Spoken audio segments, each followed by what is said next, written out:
হোটেলটা তোমাদেরকে জাস্ট দেখাই বন্ধুরা। এটা হলো পুরো হোটেল আমাদের। বন্ধুরা আমরা যেই হোটেলে আছি, হোটেলটা আছে হোটেল ইন্ডিয়া ইন্টারন্যাশনাল। তো হোটেলটা এত সুন্দর আর সবার মানে ব্যবহার, এখানকার স্টাফ এত ভালো, দারুণ। তো তোমাদেরকে আমি আমার হোটেলটা দেখাচ্ছি।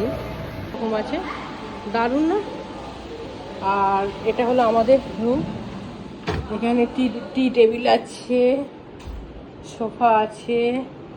এই যে আমাদের রুম। তোমাদের দাদাভাইয়ের রুমটা ভালো না হলে আবার রুম নেয় না, ও পছন্দ মতন আছে। এটা ওয়াশরুম, এটা একটা ওয়ার্ডরোব, টিভি। আর এদিকটা আছে দেখো ব্যালকনি। এটা হলো ব্যালকনি, বাইরেটা দেখো পুরো কত সুন্দর। আর এই যে সামনেই আছে বিচ। তো কেমন লাগলো বন্ধুরা অবশ্যই জানিও। তো তোমাদের সবাইকে টাটা।